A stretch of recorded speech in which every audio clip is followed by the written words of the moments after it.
¿Cómo están ustedes? Comenzamos un nuevo programa Un Día a la Vez, justo el día 21 de julio, cuando se cumplen 4 meses desde que se produjo la primera muerte en nuestro país.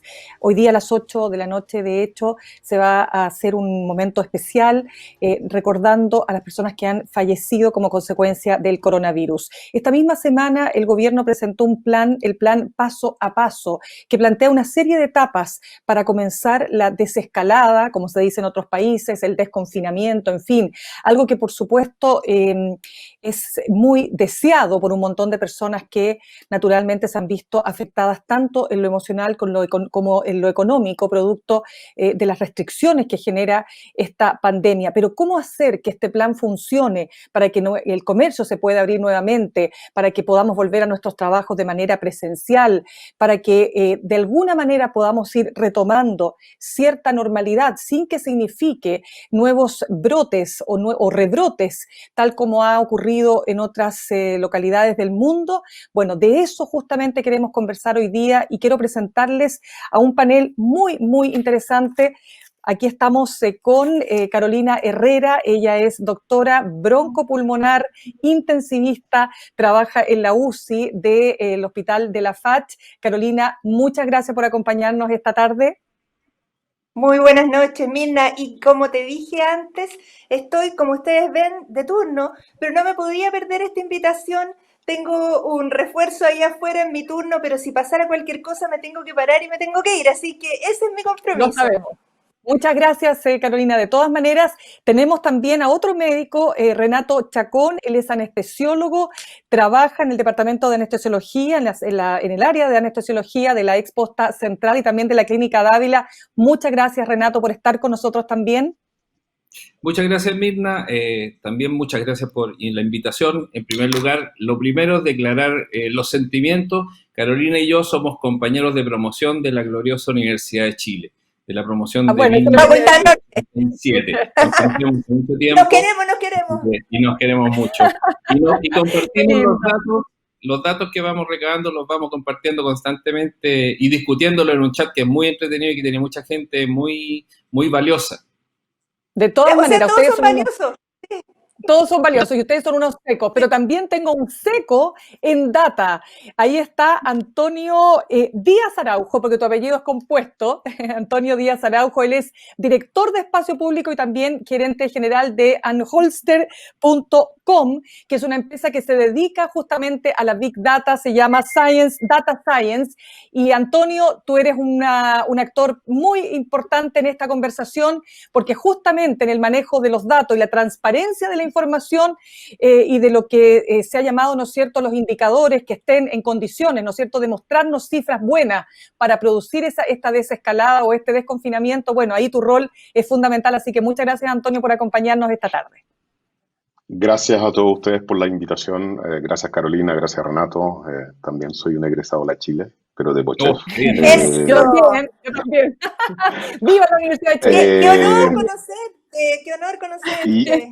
Y qué agrado estar con dos personas que están ahí ayudando en el frente a todo lo que lo necesitan. Así que desde ya mi agradecimiento a ustedes dos por eso y a Mirna por sacar un panel tan interesante.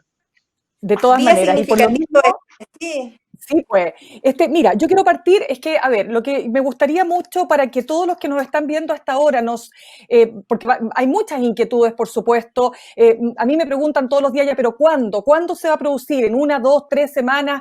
¿Qué es lo que tiene que pasar? Otros tienen dudas, no vaya a ser cosa que de nuevo metamos las patas por apurarnos, ¿no es cierto?, nos pase lo que nos ha pasado en otros lados. Entonces yo les pregunto a ustedes primero, y parto contigo, Carolina, ¿qué es lo que a tu juicio, cuáles son los indicadores que tienen que estar realmente en condiciones de darnos una señal clara y desde tu punto de vista, de cuánto tiempo crees que estamos pensando para comenzar las etapas que son 5, la cuarentena, la transición, luego la preparación, lo repito porque así fue planteado, la apertura inicial y la etapa avanzada?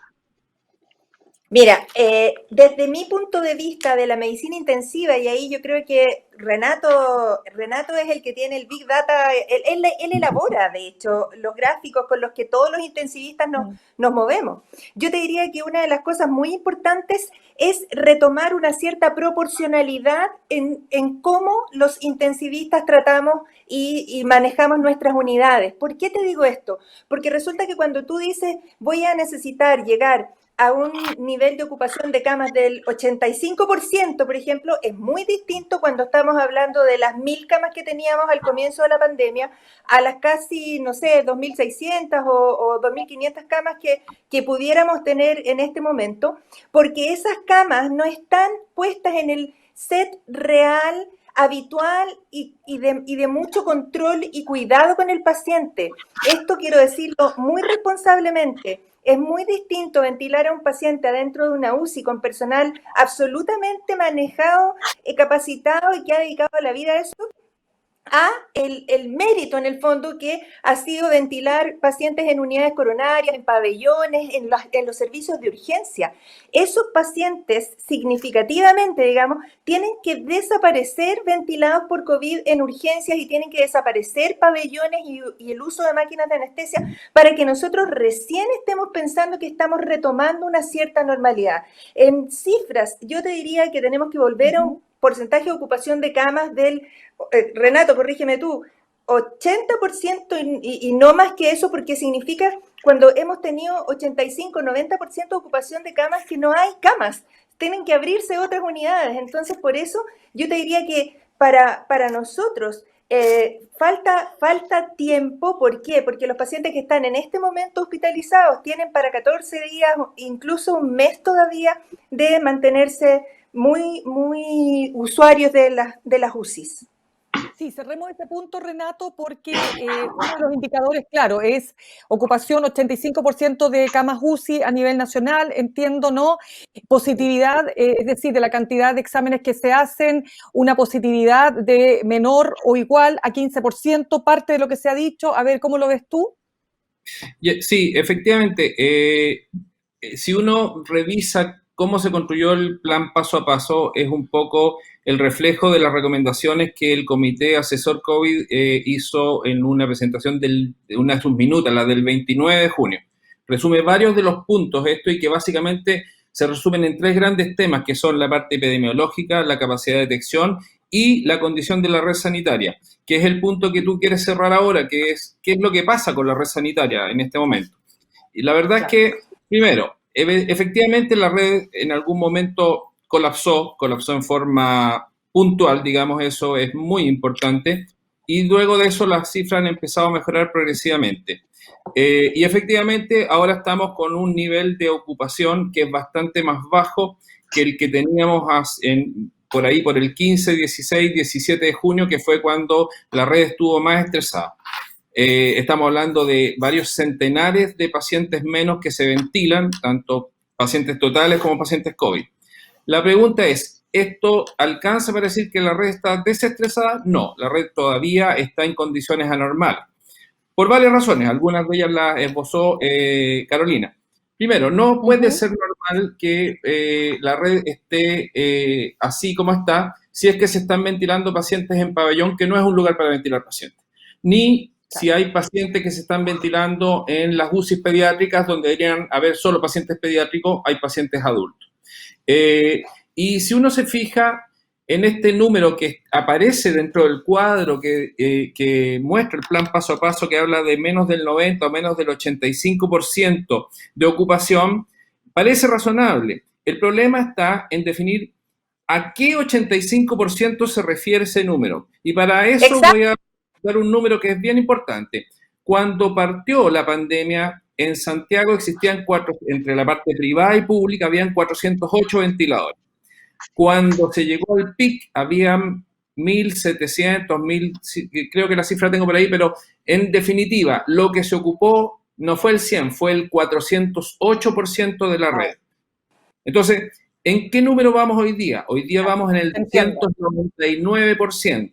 Entonces, la pregunta es, ¿se pretende llegar al 85% del valor original, que son 400 8 ventiladores? Obviamente que no. En primer lugar, lo más probable es que nunca volvamos a ese número. Nunca volvamos a tener 408 Ojalá. ventiladores en Santiago.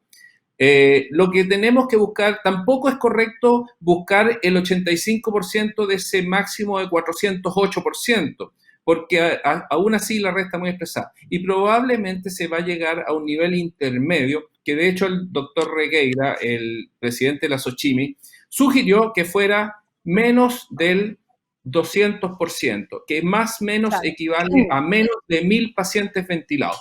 Por ahí más o menos va a estar el número en el cual que va a sugerir la sociedad de intensivo. Desde luego tienen que desaparecer los pacientes ventilados en pabellón, en UCI pediátrica, etcétera, etcétera. Por ahí más o menos va a estar el número para definir ese punto en particular. Perfecto, ahí vamos a entrar después en cuánto tiempo creen ustedes que eso podría empezar efectivamente a disminuir para llegar a ese nivel. Pero me gustaría preguntarte, Antonio, por lo siguiente, porque, a ver, ustedes publicaron como tu empresa especializada en data, ustedes publicaron una serie de mapas para mostrar ahora vamos a salir del hospital, ¿vale? Porque ustedes están del hospital hacia adentro, que es donde se combate la pandemia, pero ustedes siempre han dicho, los médicos, que la pandemia se combate fundamentalmente en el hospital hacia afuera. ¿Verdad? Exacto. Ok. Dicho eso, ustedes publicaron, Antonio, una serie de mapas donde mostraban por comuna, por ejemplo, en la región metropolitana, cómo era la situación respecto del comercio. Entonces, claro, si uno reabre el comercio, es de una aglomeración, por ejemplo, Maipú, vinculado directamente a las plazas, la Plaza de Armas, lo mismo Puente Alto, etcétera. Entonces, yo te pregunto, para ti, ¿cómo debiera trazarse este plan para que efectivamente en lo que a ti te corresponde, ¿no es cierto?, que es en este mapeo de los datos, efectivamente podamos avanzar por el camino correcto? O sea, si bien yo sé que ya cambiaste el punto desde el hospital hacia afuera, sí me gustaría hacer un punto. A mí me da la impresión de que en el detalle de las cifras que menciona Renato y en la particularidad de lo que habla Carolina, hay un detalle de cómo se calculan las cosas que es tan importante como los pasos o la metodología. Y hoy día en la mañana, por ejemplo, escuchaba al ministro hablar de que la trazabilidad se va a medir como un promedio de Santiago y que ese promedio sea el 80%. Entonces, el promedio en el esquema de contagios que tenemos nosotros de este virus, que es de redes interpersonales, es una pésima métrica. La mitad de mi cuerpo puede estar en el infierno y la otra en la Antártida, y al medio, en el ombligo, marco 36.5, no tengo fiebre. Entonces, estos bolsones que nos están midiendo no pueden ser medidos por promedio. Efectivamente, la trazabilidad, o yo trato de llegar lo más posible a ella, claro, o efectivamente tengo una trazabilidad que siempre va detrás del virus, siempre va 2, 3, 4, 5 pasos detrás del virus. Lo que yo eché de menos en estos 5 pasos fue un concepto de trazabilidad de donde nosotros no tenemos cómo obviar la escasez. En los intensivistas, nosotros no tenemos cómo crear intensivistas en 10 días. No podemos comprar intensivistas en China y traerlo. Sí podemos comprar respiradores y así sucesivamente. Entonces, eché de menos como la trazabilidad por parte, que dijera paso 1, tengo que tener 100% trazabilidad del hospital, y todos los hospitales de Chile tienen que operar con trazabilidad de sus cuerpos médicos, porque en la medida que ellos se enferman, yo no puedo cuidar a más pacientes. Por lo tanto, el abrir la economía me significa a mí traer más gente. Ese era solo como ese punto, y solo lo quería mencionar. Yo creo que faltaba hacer un piloto con las personas que más necesitamos cuando el sistema se estresa, y esa parte no la estamos haciendo. Es decir, compramos los ventiladores, los metemos en unidades pediátricas, pero que un intensivista se me enferme, son como 15 personas que no puedo cuidar por turno, y si se me enferma el turno entero, empiezo a operar con gente que no es intensivista. O sea, no solo ya no lo opero en salas UTI, sino que además no lo opero con gente que está entrenada y un equipo entrenado entre ellos. Carolina, ¿tú quieres decir algo sobre este punto? Sí, que eso ha sido así. Hipotético, eso exactamente ha sido así. De hecho, estamos con un poquito ahí de... Ya, vamos a tratar... Ahora, Carolina, se había cortado, repite ese punto. Sí, que esto no es un constructo hipotético que Antonio está diciendo, esto es la realidad, esto es lo que ocurrió. En el fondo, Sí. el rebalse de los pacientes de intensivo a las unidades... Ya, vamos a retomar con Carolina, porque se nos No corta solo con es el Carolina. ventilador, sino que es sacarlo. Sí, es que justo se cortó, pero yo entiendo lo que quieres decir. A ver, retomemos entonces el punto, Antonio, ahí. Entonces, el único punto es que si yo si yo estoy abriendo de nuevo y miro en particular lo que mostraban estos mapas para Renato y Carolina, básicamente son, tratar de graficar todas las empresas que hay en estas comunas, quienes fueron los que postularon a la Ley de Protección del Empleo, dónde están concentradas y así sucesivamente. Y tú ves que Makes, por supuesto, está lleno de empresas, muchas postularon a la Ley de Protección del Empleo, y si tú vas a abrir el comercio el día de mañana, tiene que ser bajo un set de reglas bastante estricto. Y que la parte que cuando uno empieza a buscar en el detalle del plan, no habla de una normativa de, no sé, de marcar las calles con distanciamientos específicos para las colas, cosa que uno ve hoy día en las colas de los bancos, las notarías, que efectivamente sigue pasando. Claramente las entradas, los metros, estos puntos comerciales son puntos claves de control que debería existir por parte del municipio, y yo creo que debería haber una política de entregar máscaras gratuitas extremadamente fuerte. O sea, sí. Hong Kong es un ejemplo de eso, en que tiene una densidad poblacional mucho más alta que la nuestra y que ha operado básicamente con una adhesión del 97-98% del uso de mascarillas. Eso es súper importante. Y enseñar... Perdón, dale Carolina, sí. Enseñar a usarlas. Yo creo que en todo este plan hay que hacer mucho énfasis en que no basta que alguien regale mascarillas y toda la gente las va a tomar por adelante o se las va a guardar en el bolsillo. Es como sonarse con un pañuelo y usarlo 3 veces. Entonces, creo que también es importante en cada una de estas etapas marcar la educación a las personas con palabras súper simples. No se toquen, no se saluden con el codo ni se den besos. Eso que toda la vida fue una cosa muy natural, la muestra de afecto, es que hay que decirle que cuando se levante la cuarentena no hagan la mesa del T-Club en la cuadra o se junten al tiro todos, porque de verdad esas cosas son las que hay que enseñar, son conceptos muy básicos. Claro, Renato, dame un segundito para darles un elemento que me pareció súper interesante, porque ustedes saben que Japón tiene 25.000 casos de contagios. Imagínense, nosotros tenemos al día de hoy 333.000. Tiene 985 muertos, es decir, 8 muertos por millón de habitantes. Nosotros tenemos 452, si mal no recuerdo la última cifra de Worldometers. Ellos tienen 126 millones de habitantes. Y fíjense ustedes que el total de tests que han hecho es de 5.000 por millón de habitantes, o sea, muy bajo. ¿Y saben cómo han logrado combatir el tema? Con mascarilla. O sea, pareciera ser que nos vamos a tener que acostumbrar, o sea, como si hay algo que tenemos que tener súper claro, es que la mascarilla o sea, va a ser parte de nuestra indumentaria de aquí a un largo tiempo. Entonces, Renato, ¿cierto? Es que por eso quiero saber, porque Renato, pongámosle... Yo converso mucho con Renato también y siempre te pregunto, Renato, ya, más o menos ¿cuándo? Renato tiene buenos pronósticos. Renato me dijo en un momento, lo digo acá abiertamente, tú una vez me dijiste, mira, yo creo que ya llegamos al pic. Y no te equivocaste porque tú estudias mucho, ¿no es cierto?, las gráficas y las evoluciones, ¿verdad?, en materia clínica. Entonces, partamos por más o menos, para darle una cierta claridad a la gente. ¿Cuándo te imaginas tú que este plan podría comenzar a ejecutarse? Cuando hablamos de pasar de una etapa a otra, ¿cuándo crees tú? Bueno, por principio uno no debería predecir pics ni cosas por el estilo, uno debería hablar de los pics retrospectivamente. Claro. Y lo mismo debería ocurrir con esto. Y yo no debería decirte ninguna fecha en que yo supiera que pueden ocurrir las cosas. Sin embargo, te lo voy a decir. Yo creo que de primera a segunda etapa nosotros vamos a estar pasando por ahí por los primeros días, fines de junio, o de julio, principios de agosto. Creo yo.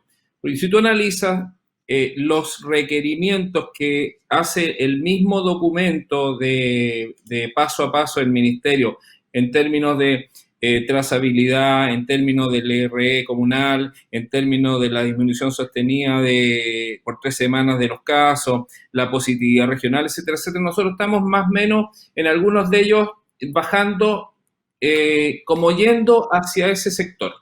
Puede que ocurra que se adelanten un poco, puede que ocurra que se atrase un poco, pero yo creo que por ahí va a ser a riesgo de equivocarme rotundamente.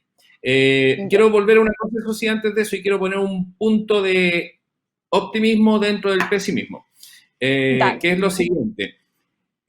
Si ocurriera que nosotros tuviéramos que reinstalar el sistema intensivo al 400%, que es lo que podría ocurrir en el peor de los casos si se disparara la pandemia de nuevo, yo creo que la reinstalación sería mucho más fácil que la instalación inicial. Los médicos que van a hacer esto son exactamente los mismos que hicieron la primera ola, que atendieron la primera ola, que fueron la primera línea. Y dentro de ellos no van a haber puro intensivistas, van a haber intensivistas pediátricos, van a haber médicos generales, va a haber internistas, qué sé yo. Pero la experiencia, yo creo que Carolina coincide conmigo en esto, adquirida durante estos 2 meses en que estuvimos abocados completamente a atender este tipo de pacientes, es una experiencia invaluable. Las enfermeras, los kinesiólogos entraban al principio, todos entrábamos un poco angustiados, sin saber mucho para dónde ir, pero yo diría que los equipos están entrenados en este momento y a pesar de que no todos son especialistas, si es que ojalá que no ocurra, pero si tuviera que ocurrir una reinstalación al 400, 500% de lo que tenemos, claro, eso va a ser mucho más fácil. Ya, eso es un punto súper importante. Antonio, dame un segundo, Carola. Un punto, sí. Antonio, porque hoy día el Colegio Médico decía que sin seguimiento, sin, obviamente, trazabilidad, seguimiento de los casos, aislamiento por ende, etcétera, el plan es rebrote seguro, ¿no? Entonces, rebrote seguro o como se quiera llamar. Yo quiero preguntarte, Antonio, ha habido siempre una polémica y bueno, se pone como ejemplo, no sé, Singapur, cómo manejó Singapur a través de una serie de manejos de la data, ¿no es cierto? ¿Para qué? Para poder hacer el seguimiento, bueno, Corea del Sur también hizo lo propio, China ni hablar, para efectos de poder establecer, ¿no es cierto?, las trayectorias de las personas contagiantes y los posibles casos de contagio que pudieran, ¿no es cierto?, haber estado alrededor de esas personas. Entonces, el tema de la famosa app de rastreo, que acá ha sido súper resistida y en muchos países, porque se habla también de la pérdida de la libertad, o sea, tú transas seguridad por libertad, entonces yo te pregunto, si queremos hacer un camino más seguro de lo que estamos pensando, ¿podríamos avanzar en tal sentido o tú ves que eso es imposible en llevar a efectos prácticos en nuestro país? Hay una frase que yo aprendí creo que era el último curso que yo hice en la universidad, que se llamaba Derecho a la Empresa y que hablaba de que el derecho público solo hace lo que está en la ley y el derecho privado hace todo lo que no está prohibido en la ley. Exactamente. En ese ámbito, si no hay ninguna ley corta que autorice el MinSal, y todavía no he logrado encontrar un abogado que me diga que ese convenio no existe o algo así no existe, pero para tener trazabilidad total yo necesito tener, primero que nada, a todos los chilenos. Segundo, necesito tener su relación familiar. Necesito tener su relación laboral, es decir, dónde trabajan, sea en el sector público o en el sector privado. Y necesito entender de verdad si va al colegio, va a la universidad o dónde va. ¿Por qué necesito eso? Porque estos son redes interpersonales. Ahora, esto abre una caja de Pandora. O sea, si yo permito que esto funcione después de una pandemia, estoy claramente abriendo un mecanismo de poder del Estado muchísimo más fuerte que yo estaría dispuesto a entregárselo en tiempos sin pandemia. Pero acá estamos en un momento en el cual yo creo que si queremos vías de desarrollo como país, como nación, tenemos que estar de acuerdo que Chile hoy día no tiene ninguna ley que obligue a las personas a decir dónde viven. Y eso, para mis dos colegas que están en este chat hoy día, es un impedimento gigantesco para planificar hospitales, planificar camas, planificar enfermedades crónicas y así sucesivamente. Entonces, ¿qué ocurre? Es como la ley de divorcio que teníamos nosotros antes en Chile, que era que, si bien no hay divorcio, hay todo tipo de leyes para regular pensiones, tuición de los niños y todo lo demás. Los municipios tienen gran parte de esta información porque tienen enfermedades crónicas, tienen personas que van al CESFAM y todo lo demás, pero ellos tampoco, no hay una ley que te obligue a decir Antonio Díaz vive en tal parte. No hay ninguna ley que me obligue a eso. Esa falta de legislación en esto crea un tremendo problema de planificación para el Estado. Y ese problema de planificación hoy día lo vamos a vivir desde el punto de vista de la trazabilidad, porque no sabemos dónde viven todos los chilenos. Por lo tanto, si a Renato le da el virus, yo voy a tener que hacer un esfuerzo de investigación con cada uno de los casos que cada operador que está haciendo la trazabilidad va a tener que tener la paciencia de escuchar. Ya, Renato, ¿vive usted con su señora? Sí. ¿Con quién más vive? Con sus hijos.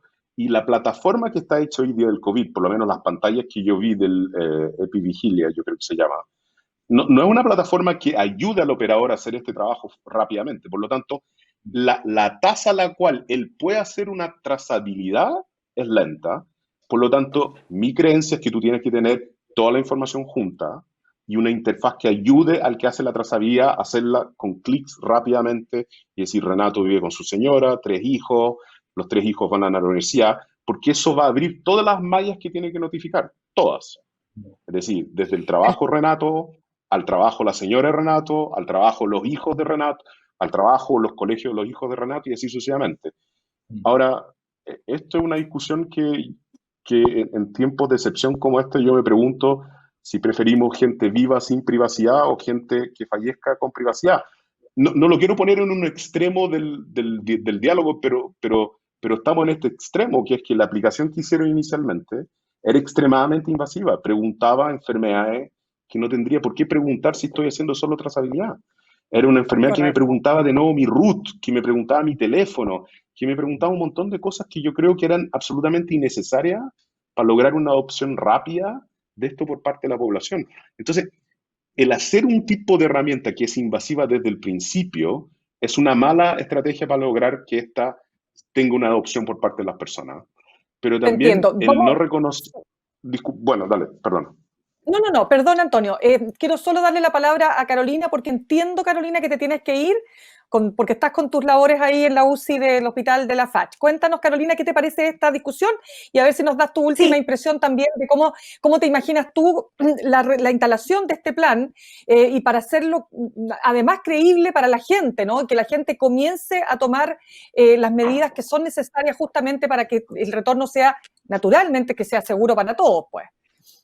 Claro, mira, básicamente lo que yo no puedo coincidir más con Antonio, ¿cierto? De que ojalá nosotros tuviéramos esta especie de red transparente de quién soy, dónde vivo, de qué me enfermo, al menos, o cuáles son mis redes de contacto. Pero eso en la práctica, en la vida de hoy, posiblemente ahora, en agosto, no lo vamos a tener, no va a estar disponible, por lo tanto, una de las cosas que yo diría que se requieren para avanzar en este plan paso a paso es que exista al menos una declaración de intención de cómo se va a hacer la trazabilidad de los casos y a quiénes se va a ir a buscar específicamente. Nosotros ya vimos que existían clústeres, que existían lugares en donde efectivamente hay una explosión, ¿cierto?, de contagios que probablemente tiene que ver con la georreferenciación del comercio, las ferias libres. Ha habido una mortalidad importante entre los propios feriantes. Entonces, creo que hay poblaciones que tenemos que vigilar, cautelar, salir a buscar. Y en ese sentido, creo que no va a haber una política para todos, sino que tiene que haber una consideración especial en los grupos de alto riesgo, por ejemplo. Tenemos que hacer para que esto realmente funcione seriamente el seguimiento de las embarazadas, por ejemplo, los niños que nacen en pandemia. Siento que hay mucho que hacer, pero tengo mucha esperanza y también tengo una mirada súper positiva, igual que Renato, igual que Antonio, de que esto nos va a dar pie para mejorar. Y tanto así como que yo siento que cuando miremos en retrospectiva la historia gráfica de la pandemia y los videos de las UCI, por ejemplo, tú no puedes discriminar cuál es uno privado, cuál es uno público, porque el nivel de atención de todos ellos es muy similar y eso a mí me llena de orgullo y creo que también le vamos a tener que dar un pensamiento a qué tipo de medicina en definitiva vamos a querer en este país. De todas maneras, Carola, cuando te tengas que ir, nos avisas, por favor, porque sabemos que estás ahí en una situación bastante complicada. Quería, antes de darte la palabra, Renato, quiero contarles cómo los alcaldes están viviendo esto, porque los alcaldes han dicho, para nosotros es muy importante que se tome en cuenta la realidad territorial que tiene cada comuna. Evidente que no es lo mismo Puente Alto respecto de Ñuñoa, menos de Vitacura. Entonces, hay ahí un tema. Por ejemplo, el alcalde de Independencia, Gonzalo Durán, ha dicho la transparencia total en materia de indicadores. Jorge Sharp, de Valparaíso, la diferencia entre las comunas son abismantes, necesitamos una ayuda y un paquete de apoyo concreto. Germán Codina, de Puente Alto, la trazabilidad y el aislamiento es clave. Él ha dicho, no voy a volver a las clases presenciales en mi comuna. Y por ahí le dijeron en el Ministerio de Educación, oiga, pero espérese un ratito, o sea, porque ahí ustedes saben que también había una tensión. Y finalmente el alcalde de Natales, Fernando Paredes, dice que el plan tiene que ir de la mano de los municipios. Y lo quiero linkear, y te doy la palabra, Renato, con lo que nos dice una persona que nos escribe a través de Instagram y que nos dice lo siguiente. Hola, Mirna dice, soy de Cerrillos. Acá está ocurriendo tomas de terrenos por muchos haitianos, más de 300 sin ningún control de las autoridades. No usan mascarillas y están sucediéndose hechos de violencia. Esto es lo que cuenta esta persona. También nos escriben, dice, otra persona dice, estuve en Hong Kong en octubre pasado y hace 2 años la gente allá tiene la costumbre de usar la mascarilla en espacios cerrados, metro, buses. Los extranjeros por lo general íbamos sin mascarilla. Bueno, Renato, te doy la palabra para que entremos también en estos temas. Sí, bueno, lo que tú describes que está ocurriendo donde hay tomas, donde hay mucho nivel de inmigración de personas con escasos recursos, es lo que en algún momento algunos alcaldes dijeron, este es el Chile real, digamos, este es el Chile que tenemos que enfrentar. Ahora, yo quiero tomar, este tema de la trazabilidad es fundamental.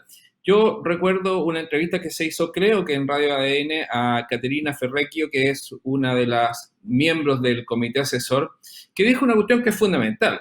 Nosotros primero vamos a tener segunda ola, no tendríamos por qué no tenerla. Y la decisión de en qué ambiente vamos a vivir esa segunda ola depende de si se arma una red de trazabilidad buena o mala. Si no se logra un trazado de los casos adecuados, la vamos a vivir en pandemia. Perdón, en cuarentena. Entonces, claro, este es un tema económico súper importante. Probablemente la decisión económica más importante no pesa ni sobre los hombros de Briones ni de los de Palacio, sino que pesa sobre los hombros del ministro París. Porque si nosotros, por mucho bono que se entregue, si la segunda o la tercera hora se tiene que vivir en cuarentena, estamos fritos.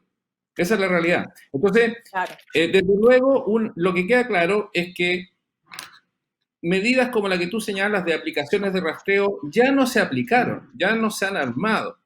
Sin embargo, llama la atención otras discrepancias. Por ejemplo, el ministerio dice que creo que tienen contratados a 800 personas como trazadores. Y el colegio médico dice que hay que contratar a 9.000 personas como trazadores. Entonces, ya esa discrepancia es enorme, pero si tú te fijas en este mismo, en la misma minuta del día 29 del Consejo Asesor, cita a la OMS. Y la OMS establece que debería haber 30 trazadores por cada 100.000 habitantes.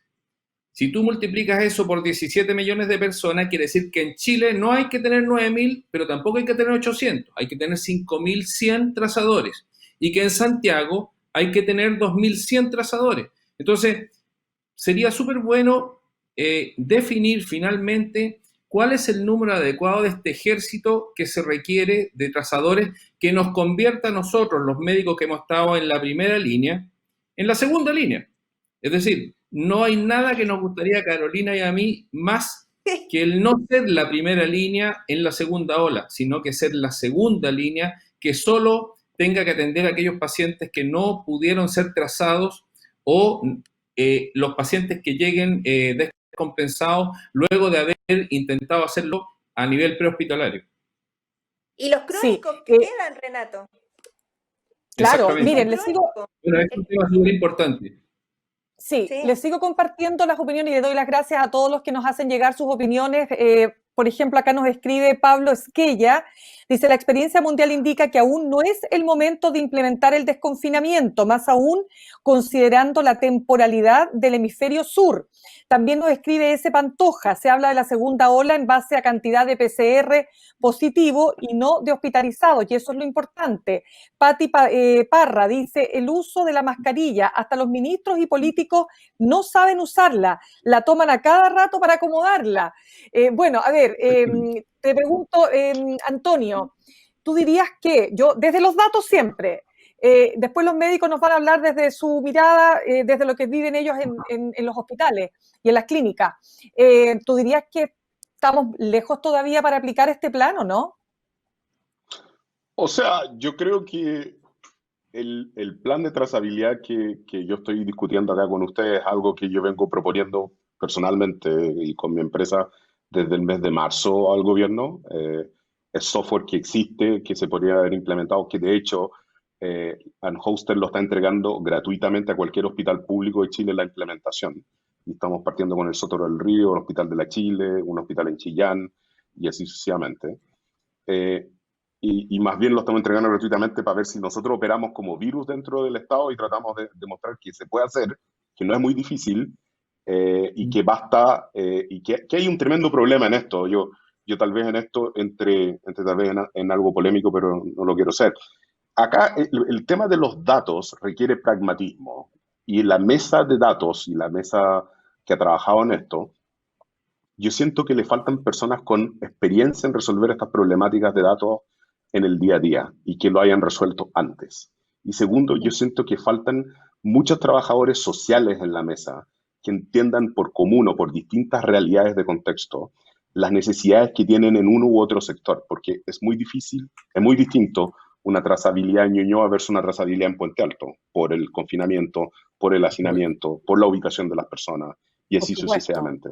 Entonces, me da la percepción a mí en esto de que nosotros en realidad nos estamos preparando para marzo del próximo año o enero o febrero del próximo año, porque en lo que va ahora estamos usando fuerza bruta y yo creo que esa es la parte que nos cuesta a todos reconocer. No estamos usando ciencia en esto, estamos usando el esfuerzo de los médicos, estamos usando el capital que teníamos para comprar ventiladores, estamos usando la infraestructura hospitalar que tenemos al 400 y tantos %, pero no es que estemos usando datos, y ojo, nosotros dentro de Latinoamérica yo creo que somos una excepción. Nosotros tenemos un número que nos identifica. Es el RUT. No hay otro país en Latinoamérica que funcione con solo un número que lo identifique. Y funciona para todo. Ustedes tienen sus cartolas de la AFC que les llegan con su RUT. Todo funciona en torno al RUT. Entonces, no hemos usado la potencia de este Estado policíaco al cual le tenemos miedo y al cual yo le tengo miedo, pero para ayudarnos a cuidarnos entre todos. Entonces, esa parte yo siento que nos cuesta un montón decir pam, pam, vino, vino en esto. No hemos usado ciencia, hemos usado fuerza bruta y trabajo del personal de salud a concho tratando de salvar vidas como pudieron salvarlas. Pero esto ha sido fuerza bruta. Sí, perdona, te doy el tiro de la palabra, Carola. Es que me parece súper interesante lo que dice Antonio, porque a nosotros se nos olvida, es que Carola, yo hablaba esto con Antonio antes de cuando estábamos preparando justamente el programa, y se nos olvida que no todos los países tienen un solo identificador por persona. Entonces, imagínate lo que dice Antonio, es absolutamente relevante. Hablábamos que en Estados Unidos tienes el ID, tienes el número, dependiendo de cada estado, tienes distintos números también. Exacto, entonces es súper importante. Ahora, Carola, te quiero hacer una consulta, es que es súper importante para mí, para que vayamos viendo también, y ahí tú también me apuntas lo que tú quieras agregar, pero cuando hablamos de las etapas, cuando dice el primer paso cuarentena, el segundo transición, el tercero preparación, y de repente dice preparación, se permiten actividades sociales y recreativas, cualquier día de la semana con máximo de 50 personas.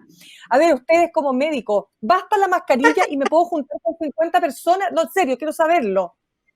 No, de ninguna manera. De verdad, creo que en esto es tan importante explicarle a la gente cómo tiene que hacer, que yo el otro día le intenté explicar en un programa de televisión a alguien cómo tenían que ser los asados, por ejemplo. Algo tan simple como eso. Y es increíble. Se enojaron conmigo porque dije que no se tenían que juntar alrededor de la parrilla a meter todos el tenedor en la misma carne. O sea, como cosas muy lógicas. No puede haber chorrillanas, no puede pasarse el mate la gente, no pueden soplar la velita a un cumpleaños, porque si el cumpleañero tenía PCR positivo, entonces ahora todos se infectan. Entonces tenemos que explicar cosas cotidianas, explicar cómo hacer, porque el ser humano aprende en el hacer y se equivoca, y aprende cuando se equivoca también. Tú sabes que Renato es la persona más importante que ha enseñado simulación médica y ha entrenado a las generaciones de los últimos 20 años de anestesiólogos de Chile. Entonces él sabe que las personas van a tener primero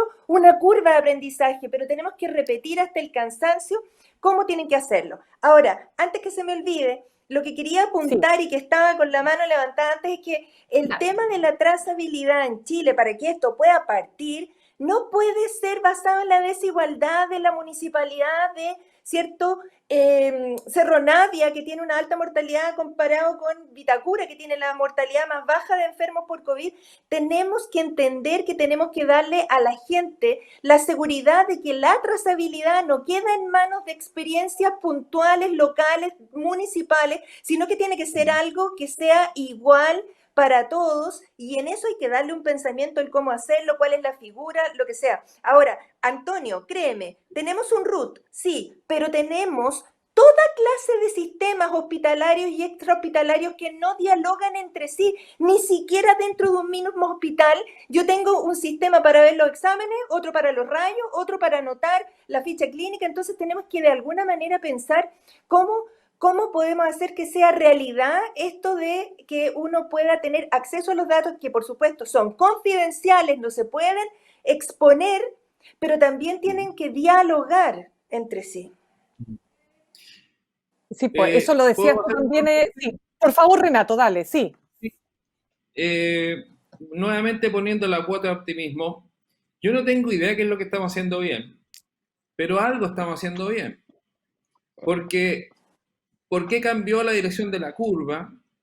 Si consideramos que, por ejemplo, el trabajo de cero positividad de la Universidad del Desarrollo, el último informe hablaba de una cero positividad del 8,04%, es decir, 224.000 personas, que no da ni para inmunidad de rebaño, ni mucho menos.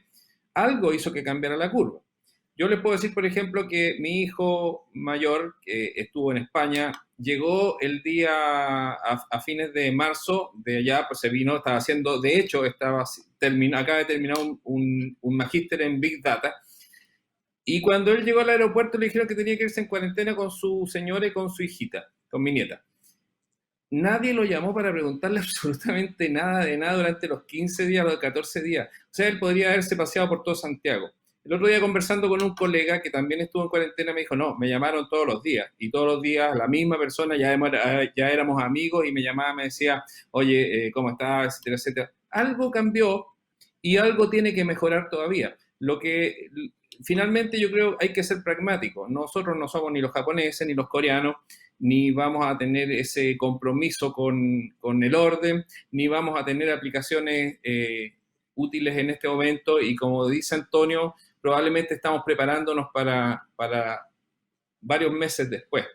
Sin embargo, si uno analiza el plan paso a paso, tiene algunas cosas que son bastante buenas. Independiente que podamos discutir los conceptos, decir, bueno, ¿qué es buena trazabilidad o no? Yo creo que ese es el punto más débil del plan, porque es lo menos trazable de todo el plan, es la trazabilidad, digamos, no sabemos cómo se está calculando. Sin embargo, el puro hecho que en la página 17 diga, mire, nosotros vamos a avanzar a través de estos parámetros, significa que el ministerio ya se está autoobligando a cumplir con determinados parámetros. Y no solo eso, sino que después dice, nosotros vamos a exponer los datos para que sean de dominio público, para que cada comuna o cada barrio entienda por qué está pasando de un lugar a otro. Y eso ya es un avance, y ojalá que funcione, digamos. Desde luego, no estamos en condiciones de ser ni Japón, ni Hong Kong, ni Corea, pero yo creo que el plan, en primer lugar, hay que partir en algún momento. O sea, llevamos 4 meses en esta cuestión y la verdad es que hay que en algún momento empezar a desconfinar. Yo no sé cuándo es eso, pero a mí me parece que ya definir un plan de desconfinamiento y descuarentenamiento progresivo ya es un avance independiente de la debilidad que tenemos en nuestros datos. Pero es flexible. Y que es una de las ventajas. Yo tiendo a no ser crítico porque yo creo que es muy distinto con la guitarra hacer esto. Ni me quita la parte positiva, pero yo creo que mejorar parte por una crítica constructiva. Y esta es la parte en la cual somos muy malos los chilenos, en que hemos gastado una cantidad de tiempo infinita hablando de quién tiene la data de verdad respecto a la cantidad de fallecidos. Y en realidad, y yo lo siento mucho por las familias que han perdido personas en la pandemia, absolutamente, porque yo creo que en varios casos era absolutamente evitable. Pero más allá de eso, cuando hablamos de que queremos un plan y ese plan sea un plan que todo el mundo lo entienda, yo creo que en esto el plan tiene que ir evolucionando también. Ojalá no sea una piedra absolutamente inflexible a la cual no podamos mover y reconocer que estamos aprendiendo y lo tenemos que ir modificando y generar el plan chileno que necesitamos nosotros que calce con nosotros.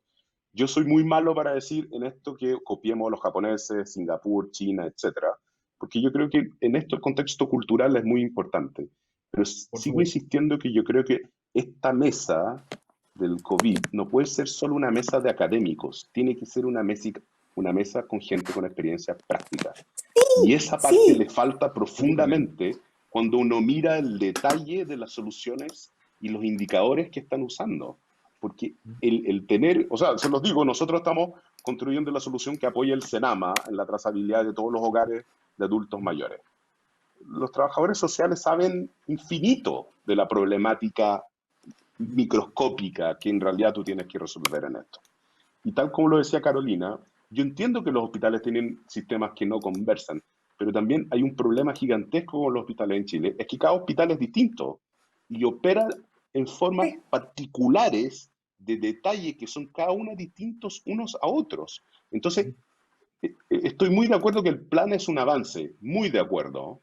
Sí creo que en esto falta a nosotros reconocernos a nosotros mismos en esto y decir, necesitamos avanzar y ser flexibles en cambiar la ruta del plan y cambiar el plan en la medida que vayamos avanzando. Ese es mi comentario general. Yo creo que si hay una crítica que le hago a esto, es decir, fe de rata, este plan puede cambiar mañana y puede adaptarse y se puede seguir adaptando y seguir evolucionando. Absolutamente. De todas maneras, me gustaría retomar, porque nos está preguntando mucha gente, Antonio, respecto de esta famosa app, de cómo podríamos, para pasar una etapa también, considerando un país que tenemos casi más, o sea, tenemos más celulares que cantidad de habitantes. Es decir, ¿cómo podemos aprovechar eso de manera virtuosa, que no signifique obviamente un retroceso en nuestras libertades, pero que signifique también aprovechar lo que tenemos para mayor seguridad, para que podamos avanzar, ¿no es cierto?, hacia un camino donde ese aislamiento, de alguna manera echarle una mano a la escasez de rastreadores, ¿verdad?, a los operadores que están en terreno y que no dan abasto. ¿Cómo lo ves eso?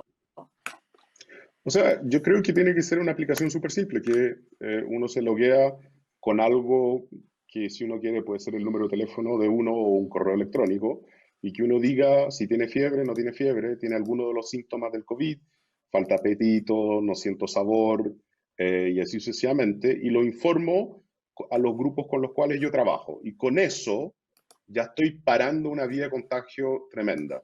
Y si le agrego una pregunta al medio de transporte que uso para ir al trabajo, tal vez esté la opción efectivamente del empleador de decirle, no, quédate en tu casa, porque si vas a venir en metro, por favor no vengas. Y así sucesivamente. Yo creo que eso no solo ayuda a contener la pandemia, también ayuda a crear conciencia, que si entre todos nos cuidamos y todos respondemos preguntas simples todos los días, vamos efectivamente a bajar aún más la curva de contagio y la positividad que tenemos todos los días. De todas maneras, a ambos médicos les quiero preguntar, perdona Carola, cortito, porque cuando decimos que, claro, yo leía las etapas y decía que maravilla sería llegar a la etapa avanzada, en que ya te puedes trasladar fuera de tu ciudad, donde, por ejemplo, los pubs y los discos pueden abrir hasta el 50% de la capacidad, pero dice, se prohíben los eventos de más de 150 personas. Nuevamente, estamos imaginándonos que, por ejemplo, no vamos a poder tener, ni siquiera imaginar ir a un concierto de música, eso tampoco es de...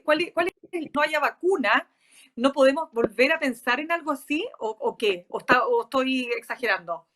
Pregunto. Si quieres te cuento yo mi perspectiva. Tú puedes juntar ¿Carola? En un estadio a 1000... Sí. Dale, por favor. Ya. Que tú puedes juntar en un estadio a una cantidad sí, indeterminada perfecto, de personas. Sí, puedes juntar mucha gente. Lo que pasa es que tienen que mantenerse aisladas físicamente. Yo diría que ese es el tema.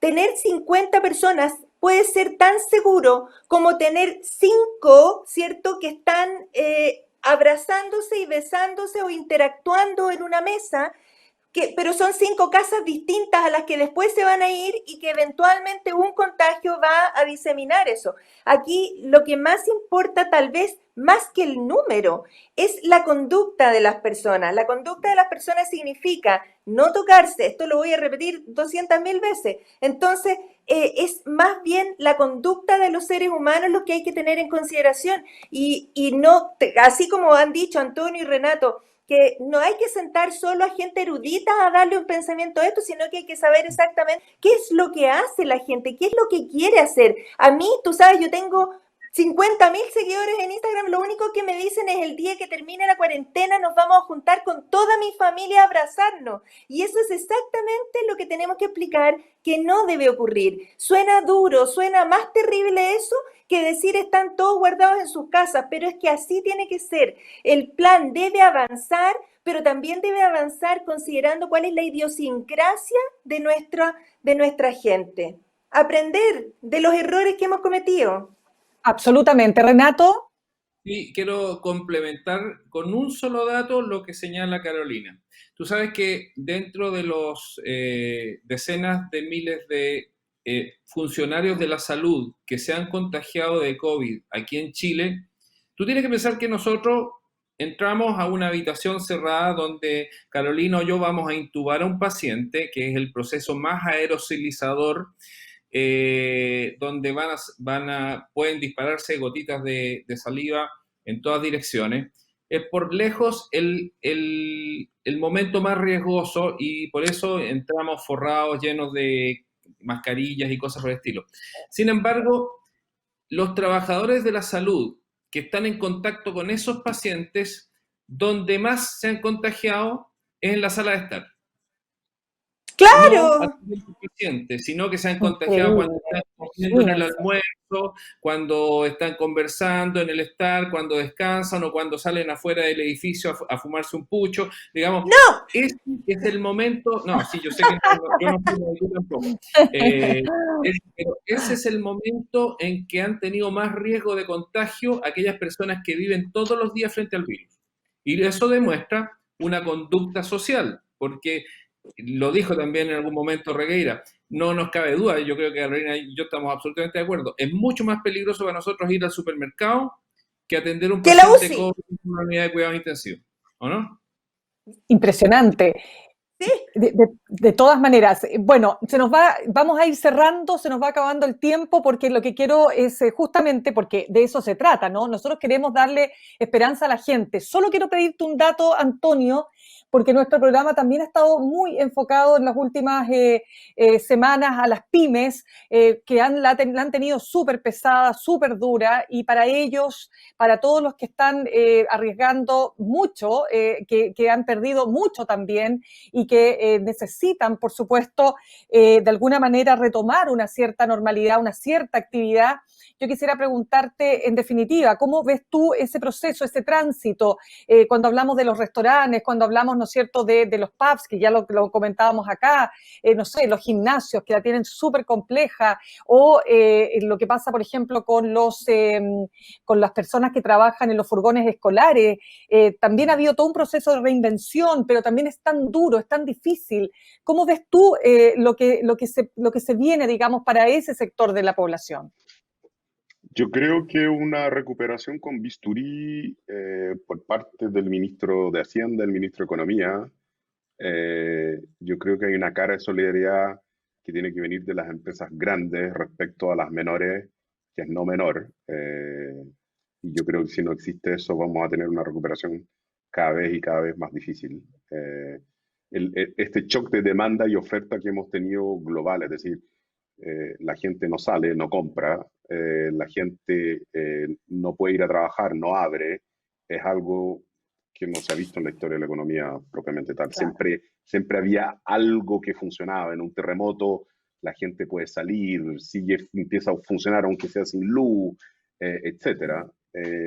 Yo creo que acá, insisto en lo que mencionó Carolina y lo que mencionaron Renato, donde es que los equipos médicos se pueden contagiar. Yo creo que por esto tal vez tengo una visión tan pragmática respecto a qué grupo yo le haría trazabilidad primero, que son los médicos, porque yo creo que en la medida que funcione con ellos podemos ir ampliando este círculo y efectivamente trazar y abrir más la economía. Creo que lo que menciona Carolina de ponerse la máscara y cómo ponerse la máscara es clave, pero yo creo que sí, lo que me pasa a mí es que no veo videos como el del gobernador de Nueva York, Andrew Cuomo, en que muestra cómo ponerse la mascarilla, en que insiste cómo poner la mascarilla, en que ve un video en internet o de un tweet de la gente en la calle sin mascarilla y dice, claro, no me hagan ir allá a buscarlos a todos, porque voy a ir a buscarlos a todos. Entonces, esa parte de la cultura cívica es la parte que echo de menos en esto. Y siento que en la medida que por ejemplo en las plazas no estén demarcados un círculo de distanciamiento mínimo entre las personas, que las colas de los bancos no estén demarcadas las distancias mínimas entre las personas. Lo mismo en las notarías, nos va a costar cada vez más reabrir, porque estas son cosas básicas que deberían estar en el plan, en el paso 1, que deberían tener normativa de decir, una notaría debería tener los espacios delimitados de donde cada persona puede estar, que sea efectivamente prudente y aprobado por los médicos. Esas partes yo no las veo en el plan. Y yo siento que para que reabramos y le pidamos a la gente, esto es como la dicotomía del basurero. La gente bota las cosas en la calle porque no hay basurero. Entonces, ¿qué hacemos? Pongamos basurero. Entonces, acá es exactamente la misma. Exacto. Yo siento que exactamente el mismo problema. Queremos que la gente se distancie, pero no le estamos dando las guías que funcionen para todo el mundo, para que el que no entiende nada logre entenderlo. Está ahí muy cerca, está muy lejos. Y así sucesivamente. Esa parte nos falta en el plan, que es la parte práctica, que es la parte majadera de ayudar a los municipios a decirle, abramos los restaurantes, perfecto, pero tienen que estar en la calle a 2 metros de distancia de cada mesa, etc. Ya, oye, me dejaron la tarea lista. Yo mañana entrevisto al ministro de Salud, Enrique París, en mi radio ADN, de 7 a 10 de la mañana, ya lo saben, a las 8, a las 7:30 voy a estar entrevistando al ministro. Así que ahí le vamos a preguntar todas estas cosas y yo los quiero, miren, primero les doy las gracias, Carolina, por supuesto, Antonio, Renato, por el tiempo, sé que están súper ocupados, así que agradecidísima, eso como primer punto, y quiero invitarlos también a ver una cápsula. Mira, este es un grupo, se llama Cactus, digamos, ¿no?, que ellos trabajan con residuos plásticos y con impresión 3D. Nosotros estamos dando el espacio aquí a toda la gente que se está armando, rearmando, sacando fuerzas, creatividad en medio de la adversidad. Por Dios que sirve la adversidad también, para verlo también desde el lado del vaso medio lleno. Y contarles que si ustedes tienen una historia que hacernos llegar, ustedes nos escriben undiaalavez.cl@gmail.com, y con esta cápsula despedimos el programa y los dejamos invitados para el próximo martes a las 7 de la tarde también a través de mi cuenta, @MirnaSchindler de Instagram. Gracias a todos, se pasaron. Muchas gracias. Chao, Mirna.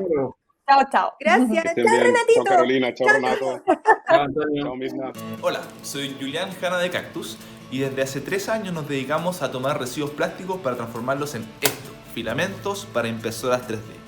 ¿Qué quiere decir esto? Tomamos distintos tipos de plástico y lo transformamos en la tinta de una de estas máquinas y con eso podemos fabricar cualquier tipo de objeto.